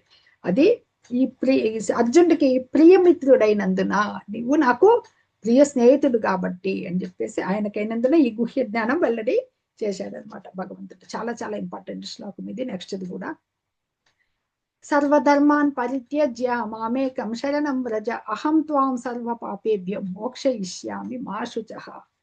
ఈ ఎస్ఎన్ గీతాసారంలో ఇది 65, 66 చాలా చాలా ఇంపార్టెంట్ శ్లోకాలు. ఇక్కడ సర్వధర్మాన్ పరిత్యజ్య, అన్ని సర్వ విధాలైన ధర్మాలను త్యజించి విడిచి, మాం నన్ను, ఏకం ఒక్కనినే, శరణం వ్రజ శరణు పొందుము, అహం నేను, త్వాం నిన్ను, సర్వ పాపేభ్యో అన్ని పాపముల నుండి, మోక్షయిష్యామి విడిపింతును, మా శుచః భయపడకుము. ఇది భగవంతుడు ఎస్సెన్స్. దీంట్లో ఏమర్థం అంటే ఆయనకి సరెండర్. మనము శరణాగతి పొందడమే. మనకి సర్వధర్మాన్ పరిత్యజ్య, ధర్మాలు ఎన్ని చెప్పారు భగవంతుడు, ఎన్ని జ్ఞానాలు. పరం బ్రహ్మ జ్ఞానము, పరమాత్మ జ్ఞానము, వర్ణాశ్రమ ధర్మ జ్ఞానము, బ్రహ్మచర్యము, వానప్రస్థము, అసంగత్వము, అలాగే శమధమాలు, మనో నిగ్రహము, ఇంద్రియ నిగ్రహాలు, ధ్యాన యోగాలు, ఇంకా దానికి సంబంధించి ఇవన్నీ కూడా ఇంతకుముందు భగవంతుడు వివరించడం జరిగింది. ధర్మము, ధర్మం అంటే ఏం ముందుగా సింపుల్ గా చెప్పుకుందాము. ఒక అగ్ని ఉంటుంది, మండడం దాని ధర్మం. అలాగే చక్కెర ఉంటుంది అనుకోండి, తీయగా ఉండడం దాని ధర్మం. అవన్నీ భౌతికమైనటివి. మన ధర్మాలన్నీ కూడా భౌతికమైన ధర్మాలన్నీ ఇవి. సర్వధర్మాన్ పరిత్యజ్య మామేకం శరణం వ్రజ, అంతరంగంలో అవింది త్యజించి శరణం వ్రజ, ఆయనకి శరణు వేడడమే. అంటే ధర్మ విధానాలన్నింటినీ విడిచి కేవలం తనకు శరణు పొందమని అర్జున్తో శ్రీకృష్ణ భగవానుడు చెప్తున్నాడు. మనకి 2వ అధ్యాయంలో 7వ శ్లోకంలో ఏం అడిగాడు అర్జునుడు? కార్పణ్య దోషోపహత స్వభావ రుచ్వామి త్వాం ధర్మ సమ్మూఢ చేత, నేను ధర్మాన్ని ఎలా ఆచరించాలనేది దాంతో నేను నిన్ను శరణు వేడుతున్నాను అని వేడాడు కదా అక్కడ 2వ అధ్యాయంలో 7వ శ్లోకం 11వ శ్లోకంలో వస్తుంది. హరే కృష్ణ. ఎస్, దాంట్లో చెప్పి నాకు ఇలాంటివి మనకి 7వ శ్లోకంలో అడుగుతాడు. ఒకసారి 7వ శ్లోకం అడుగుతాడు కదా, నాకు కార్పణ్య దోషోపహత స్వభావ పృచ్ఛామి త్వాం ధర్మ సమ్మూఢ చేతాహ. ఈ కార్పణ్య దోషం కారణంగా, కార్పణ్య దోషం అంటే ఏమి? లోభం. నా బంధుమిత్రులందరూ ఎవరు మరణించకూడదనే లోభం చేత నా స్వధర్మ విషయంలో నేను మోహం చెంది, అది నేను శాంతిని కోల్పోయాను. మోహం చెంది శాంతిని కోల్పోయాను. కాబట్టి నాకు ఏది ఉత్తమమో నిశ్చయంగా తెలుపు అని అక్కడ అడిగాడు కదా. జవాబు ఇక్కడ చెప్తున్నారు అన్నమాట. ఏది స్వధర్మం విషయంలో మోహం చెందాను. సర్వధర్మాన్ని పరిత్యజ్య మామేకం శరణం వ్రజ, అన్ని ధర్మాలను విడిచిపెట్టు, నాకు శరణాగతి కమ్మని అనమాట. అంటే మన జీవితంలో ఉన్న సందేహాలు, ఎటువంటి కన్ఫ్యూజన్ అయినా తొలగించేది భగవద్గీత. మన అర్జునుడికి ఎలాగైతే మనకి గీతా పాఠం ద్వారా తన సందేహ నివృత్తి చేసుకున్నారో, ఆ గీత అధ్యయనము, పఠనము, శ్రవణం అనేది అత్యుత్తమమైనది జీవితంలో అనమాట. అది భగవంతుడు ఇక్కడ చెప్తున్నారు. అహం త్వాం సర్వ పాపేభ్యో, అన్ని సర్వ పాపాల నుంచి కూడా నిన్ను విముక్తిని చేస్తామని అనమాట. అంటే పాపాల నుంచి బయటపడిందే శరణాగతి విధానము చేపట్టడం వల్ల. అంతేగాని ఆయన్ని శరణు పొందితేనే ఆ పాపాల నుంచి వచ్చేస్తాం బయటికి. అందుకని అయ్యో పాపాలు అన్ని విముక్తి పొందినాక మనము ముక్తి వస్తుందేమో అనుకోవడం కాదనమాట. తీవ్ర ప్రయత్నం చేయక్కర్లేదు. శ్రద్ధ మరియు ప్రేమతో ఆయనతో భక్తియుత సేవ చేయడమే మనకి ఆయనకి శరణ పొందాల్సి ఉంటుందన్నమాట. అది ధర్మాలంటే ఏవి? సర్వధర్మాలంటే కేవలము అన్ని వదలటం కాదు, భక్తికి సంబంధించిన విధానాలు మాత్రము, ఆ ధర్మ నియమాలు మాత్రం మనము ఆచరించాలన్నమాట. ఇక్కడ మా శుచహ అంటే భయపడకము అని చెప్పాడు కదా భగవంతుడు ఇక్కడ. ఆ భయపడకము అంటే ఇదే మనకి శ్రీకృష్ణ భగవాన్ కొనర్చే భక్తియే రహస్యాతి రహస్యమైన జ్ఞానము. భగవద్గీత సారాంశమైంది కదా. ఎందుకంటే అందరికంటే అత్యుత్తములు గతంలో చాలా మంది చెప్పబడ్డారు మనకి. కర్మయోగులు, తత్వజ్ఞులు, యోగులు, భక్తులు, అందరూ ఆధ్యాత్మికులైన భక్తులు మాత్రమే, శుద్ధ భక్తులు మాత్రమే ఉత్తములు అని చెప్పారు. ఇక్కడ ఈ శ్లోకంలో మాశుచహ అంటే భయం నొందకము, సంశయింపకము, చింతింపకము అనేక అర్థాలు వస్తాయి. అంటే సర్వధర్మాలను విడిచిపెట్టేసి భగవంతునికి శరణు వేడితే మనుజునికి జీవితం ఎలా, మనుగడ ఎలాగనేది ఆలోచన ఉండకూడదు అనమాట. అది భగవంతుడు చూసుకుంటాడు. అది మనకి యోగక్షేమం వహామహం 9వ అధ్యాయంలో వస్తుంది. కాబట్టి అలాంటి చింత అనేది నిష్ప్రయోజనం. మనకి ఆయన చూసుకుంటాడు అనమాట. అది శరణం వ్రజ. ఇక్కడ ద్రౌపది చూడండి, ఆఖరికి ఆయన శరణు వేడితే తప్ప ఆమెకి కాపాడే వాళ్ళు లేకపోయారు అనమాట. అత్యుత్తమైన శ్లోకం అండి 65, 66. అది సర్వధర్మాన్ పరిత్యజ్య మామేకం శరణం వ్రజ. దాని ముందు శ్లోకం కూడా మన్మనాభవ మద్భక్తం, ఎసెన్స్, గీత యొక్క సారం.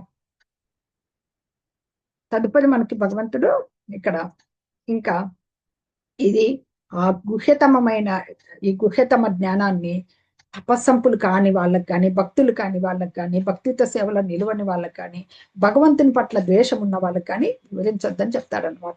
ఒకటి తపస్సంపన్నులు కాని వాళ్ళకి, 2 భక్తులు కాని వారికి, 3 భక్తియుత సేవలో నిలబడిన వాళ్ళకి, అసూయ కలిగిన ఆయన పట్ల ద్వేషం కలిగిన వాళ్ళకి వివరించకూడదు అని చెప్పి భగవంతుడు చెప్తూ, యా ఇదం పరమం గుహ్యం మద్భక్త్వేష విదాస్యతి భక్తిమయి పరా కృత్వా మామే వైష్యత్య సంశయ. భక్తులకు ఈ అత్యున్నత రహస్యాన్ని వివరించే వారికి స్వచ్ఛమైన భక్తి తప్పక లభిస్తుంది, మరియు చివరికి అతను నా వద్దకు తిరిగి వస్తాడు. పరమ రహస్యాన్ని భక్తులకు వివరించే వారికి, ఎవరైతే భక్తులకి ఇది చెప్తే, అంటే గీతా జ్ఞానాన్ని మనం చెప్పాలంటే భక్తుల నిర్దేశంలోనే చెప్పాలన్నమాట.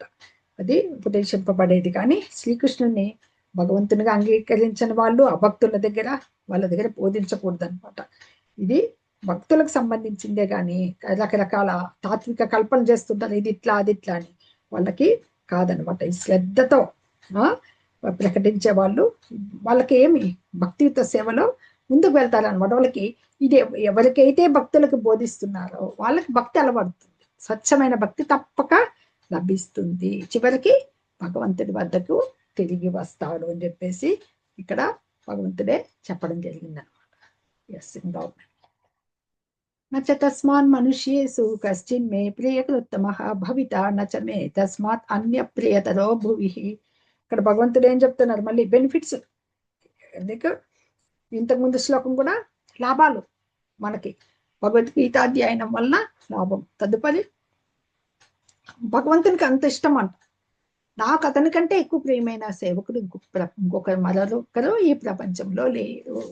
అది ఎవరికైతే భగవద్గీత బోధిస్తూ ఉంటారు, ఇక్కడ ప్రభుపాదులు మనం చూపిస్తున్నారు కదండి, భగవద్గీత యథాతథం ఆయన అన్ని ఆంగ్లంలో ట్రాన్స్లేట్ చేసి పెట్టారు. దాన్ని మళ్ళీ అన్ని భాషల్లోకి అనువదించడం జరిగింది. ఇంతమందికి భగవద్గీత జ్ఞానం అందుతోందన్నమాట. భక్తులకు వివరించే వాళ్ళకి శుద్ధ భక్తి యోగం నిశ్చయంగా కలుగుతుంది, అంత్యంలో ఆయన్నే చేరుతారు.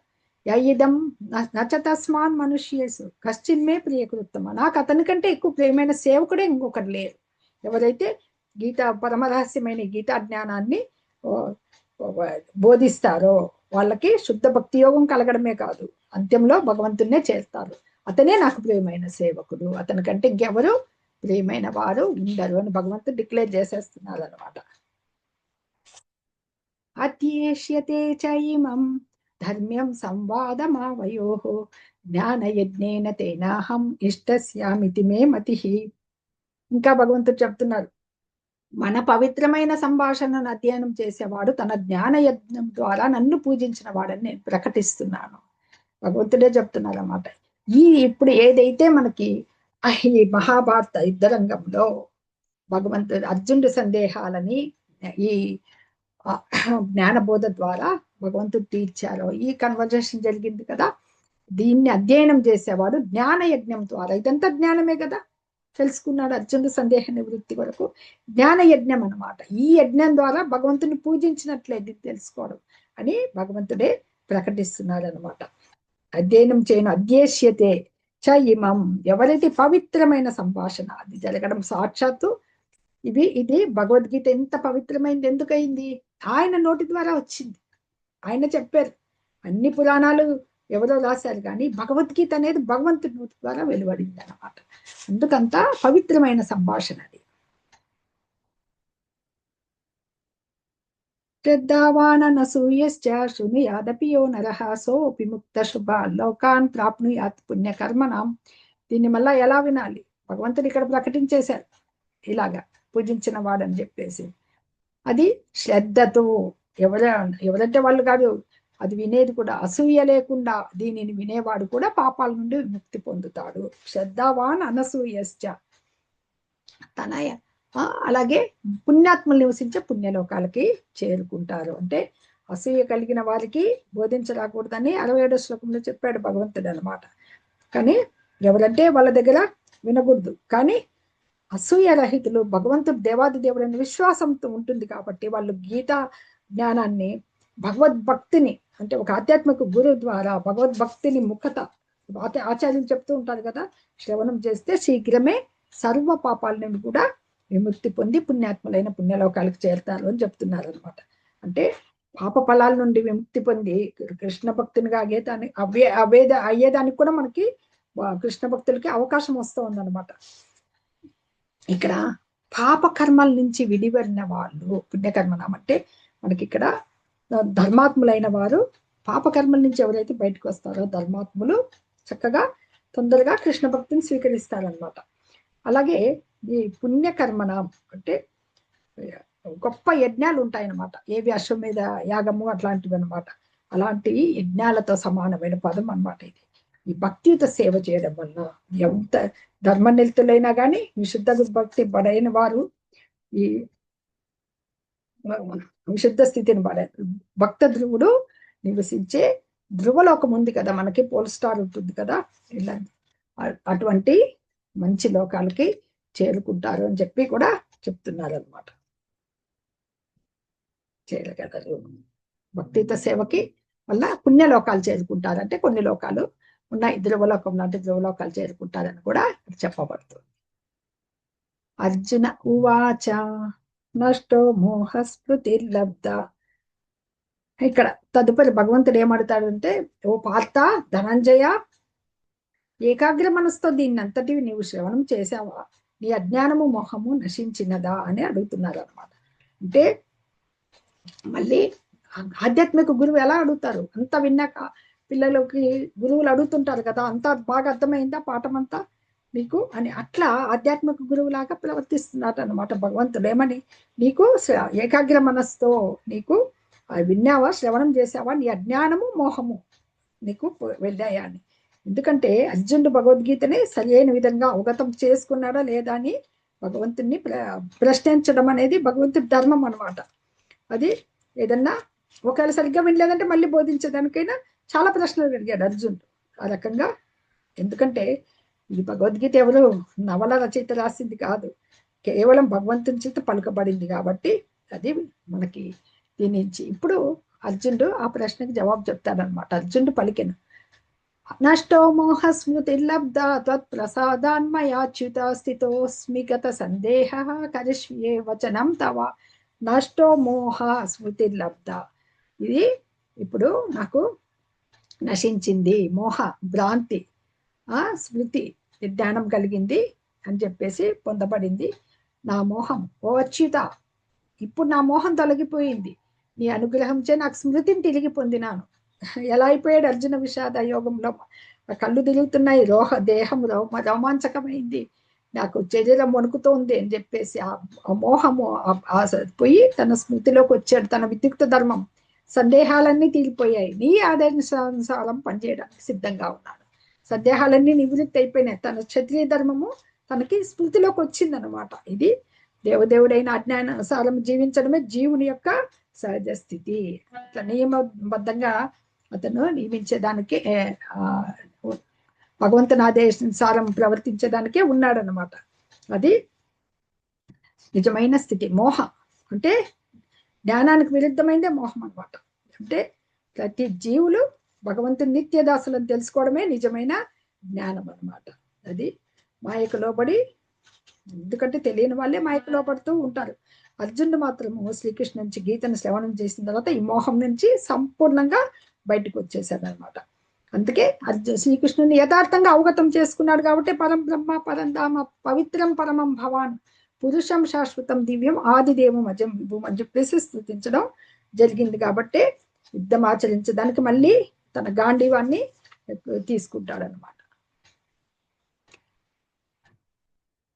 సంజయ ఉవాచ ఇత్యహం వాసుదేవస్య పార్థస్య చ మహాత్మనః సంవాదమిమశ్రౌషం అద్భుతం రోమహర్షణం. సంజయుడు పలికిన ఈ విధంగా శ్రీకృష్ణార్జునులనే ఇరువురు మహాత్ముల మధ్య సంవాదాన్ని నేను విన్నాను. ఆ సందేశం ఎంత అద్భుతంగా ఉన్నదంటే నాకు రోమాంచం అవుతుంది. సంజయుడు మొట్టమొదట ధృతరాష్ట్రుడికి మొట్టమొదటి శ్లోకం ద్వారా సంజయుడు ఎలా వింటున్నాడు? ధృతరాష్ట్రుడు తనకి కళ్ళు లేవు, అందుడు కదా, దివ్య దృష్టితో చూస్తున్నాడు సంజయుడు. మొత్తం యుద్ధం చూడాలనే ఉద్దేశంతో మొదలుపెట్టి చక్కటి భగవద్గీత అధ్యయనము ఆయన అవగతం చేసుకోగలిగాడు అనమాట. ఎంత అద్భుతంగా ఉంది వాళ్ళ సంవాదము, ఆ సందేశం ఎంత అద్భుతంగా ఉంది, నా రోమాలు నిక్కబడుచుకుంటున్నాయి అని చెప్పేసి చెప్తున్నాడు అనమాట. ఎందుకంటే మొట్టమొదటి ప్రశ్నించాడు కదా, ఇదంతా కూడా అతని హృదయంలో వ్యాసదేవుని కరుణతే వచ్చింది కదా, ఆ దివ్య దృష్టి అనేది వినగలిగాడు. ఇంత ప్రాముఖ్యమైన సంవాదం జీవితంలో వినలేడు, వినబోడు కూడా, మళ్ళీ కృష్ణుడు చెప్తే తప్ప అనమాట. అది ఇక్కడ. ఎందుకంటే తదుపరి మనకి ఏం చెప్తారంటే నెక్స్ట్ శ్లోకం చూద్దాం. ఇంకా మళ్ళా సంజయుడు వ్యాసదేవుని కర్ణచితే వినగలిగాను, వీళ్ళది ఈ అద్భుతము పవిత్రమైన ఈ సంవాదము స్మరించిన కొలది నాకు ప్రతి క్షణం పులకించిపోతుంది అంటాడు అనమాట సంజయుడు. అనేసి అలాగే శ్రీకృష్ణ భగవానుని అత్యద్భుతమైన రూపాన్ని కూడా స్మరించిన కొలది మరల ఆనందాన్ని అనుభవిస్తున్నానని చెబుతూ ఇప్పుడు ఆఖరి శ్లోకం చూద్దాం. ఎత్ర యోగేశ్వర కృష్ణో ఎత్ర పార్థో ధనుద్ధరః తత్ర శ్రీ విజయో భూతి ధ్రువా నీతిర్మతిర్మమ. ఎక్కడ యోగేశ్వరుడైన కృష్ణుడు శ్రీకృష్ణుడు ఉంటాడో, ఎక్కడ మహాధనుర్ధారైన అర్జునుడు ఉంటాడో అక్కడ ఖచ్చితంగా సంపద, విజయం, అసాధారణ శక్తి మరియు నీతి ఉంటుంది. ఇదే నా అభిప్రాయము. ఇక్కడ ఎత్ర యోగేశ్వర కృష్ణో, యోగేశ్వరుడైన కృష్ణుడు, అయినా ప్రతి యోగానికి ప్రభువు కదా ఆయన, యోగి. అలాగే ధనుర్ధారైన అర్జునుడు ఉంటాడో అక్కడ విజయము, ఏమి శ్రీ సంపద, ఐశ్వర్యము, విజయము, అలాగే భూతి, నీతి, ధ్రువ, నిశ్చయం అక్కడ నిశ్చయంగా ఉంటాయన్నమాట. అసాధారణ శక్తి ఇక్కడ మనకి శ్రీ విజయో భూతి, అసాధారణ శక్తి. భూతి అంటే అసాధారణ శక్తి, శ్రీ అంటే సంపద, అచ్చట ఖచ్చితంగా సంపద, విజయం, అలాగే అసాధారణ శక్తి, నీతి. శ్రీ విజయ భూతి ధ్రువ నీతిర్మతిర్మమ, నిశ్చయం, నీతి బుద్ధి. ఓకే, నీతిర్మతిర్మమ ఉంటాయని చెప్పేసి ఇది నా అభిప్రాయం అని ఇక్కడ తేల్చేశాడు అనమాట సంజయుడు. అంటే అక్కడ ధృతరాష్ట్రుడు ఏమన్నా విజయం గురించి ఆలోచించినా ఇక్కడ సంజయుడు ఇండైరెక్ట్ గా యుద్ధ ఫలితమే చెప్పేశాడు అనమాట. వాళ్ళిద్దరు ఇక్కడ ఉంటే సంపద, విజయము, అసాధారణ శక్తి మరియు నీతి ఉంటుంది వాళ్ళిద్దరు మధ్యన అనేసి. ఇది ఇంత చక్కటి అధ్యయనము మనకి లభించినందుకు చాలా చాలా ధన్యవాదాలు తెలుపుకుంటున్నాను మీ అందరికీ. ఎందుకంటే ముఖ్యంగా మళ్ళీ చాలా రివిజన్ ఉంది చెప్పుకోవాల్సింది మనకి. గుహ్య జ్ఞానం అనేది భగవంతుణ్ణి చెప్పుకున్నాం కదా, ఆయన గురించి బ్రహ్మము, పరమాత్మ, భగవంతుడిగా తెలియబడతాడు ఆయన. అదే గుహ్యము, గుహ్యతరము, గుహ్యతమమైన జ్ఞానమైందని చెప్పేసి పరతత్వం అలాగే తెలియబడుతుంది. అబ్సల్యూట్ ట్రూత్ ఎవరంటే దేవాదేవుడైన భగవంతుడు. మామూలుగా భగవద్గీతలో వచ్చే 5 ముఖ్యమైన విషయాలు ఏమంటే దేవాది దేవుడైన శ్రీకృష్ణుడు, భౌతిక ప్రకృతి, జీవులు, చర్చించే నిత్యమైన కాలము, కర్మలు, 5 చర్చిస్తుంది అన్నమాట. ముఖ్య విషయాలు ఎక్కువగా చర్చిస్తుంది. అవి భగవానుడు ఈ ప్రకృతికి భిన్నమైన కానీ ఆయన వాటికి సృజించింది ఆయనే, ఆయన నుంచే ఉంటారనమాట. ఎందుకంటే మాతాజీ మ్యూట్ లో ఉండండి, ఎవరో ఆయన మాతాజీ కొంచెం మ్యూట్ లో ఉండరా మాతాజీ. హరే కృష్ణ. మ్యూట్ చేయండి మాతాజీ మీరు. మాతాజీ నాకు కో హోస్ట్ పోయింది, మధ్యలో నెట్ పోయింది. ఓకే, నల్లి మాతాజీ చేస్తారులే. హరే కృష్ణ. నేను మళ్ళీ టైం అయిపోతుంది మాతాజీ. అందుకని ఈ భౌతిక శక్తితో, ఆధ్యాత్మిక శక్తితో, ఎందుకు మన జీవులు అనే వాళ్ళం మన ఆయన యొక్క తటస్థ శక్తి అన్నమాట. అందుకే మనం సంపర్కాన్ని కలిగి ఉంటాం, భౌతిక శక్తిలో ఉంటాము, ఆధ్యాత్మిక శక్తిలో. అంటే జీవుడు భగవాన్ 2 శక్తుల నడుమ స్థితిని కలిగి ఉండి ఉన్నత శక్తిని చెందిన వాడి చేతనే మనకు కొంత సూక్ష్మ స్వాతంత్రం ఉంటుందన్నమాట. అట్లాంటి స్వాతంత్రాన్ని మనం సద్వినియోగపరచుకోవాలంటే ఏం చేయాలి? శ్రీకృష్ణ భగవాన్ని ప్రత్యక్ష నిర్దేశంలో భక్తియుత సేవకి రావాలన్నమాట. అప్పుడే మనము గుణరీతినేకమై భగవంతుని భక్తియుత సేవ ద్వారా పొందగలుగుతాం అన్నమాట. ఇది మనకి భగవద్గీత సారాంశము. ముఖ్యంగా భగవానుని పాద పద్మాలకి శరణు పొందడమే. సర్వధర్మాన్ పరిత్యజ్య మామేకం శరణం వ్రజ. ఇది ముఖ్యంగా మనం తెలుసుకోవాల్సింది. మన్మనాభవం మద్భక్తో. గీతా సారాంశం ఏమంటే కృష్ణ భక్తి, శ్రీకృష్ణుని మనము నిత్యాంశలము, ఆయన యొక్క నిత్య దాసులము, సేవకులము, ఆయనకి అన్ని ధర్మాలను పరిత్యజించి ఆయనకు శరణాగతి ఒక ఆధ్యాత్మిక గురువు నిర్దేశం ద్వారా భక్తియుత సేవను ఆచరించడం ద్వారా ఆయనని పొందగలము, ఆయన దివ్యధామాన్ని చేరగలము. హరే కృష్ణ. ఇదే భగవద్గీత సారాంశము. ధన్యవాదాలండి అందరికీ. సర్వం శ్రీకృష్ణార్పణమస్తు.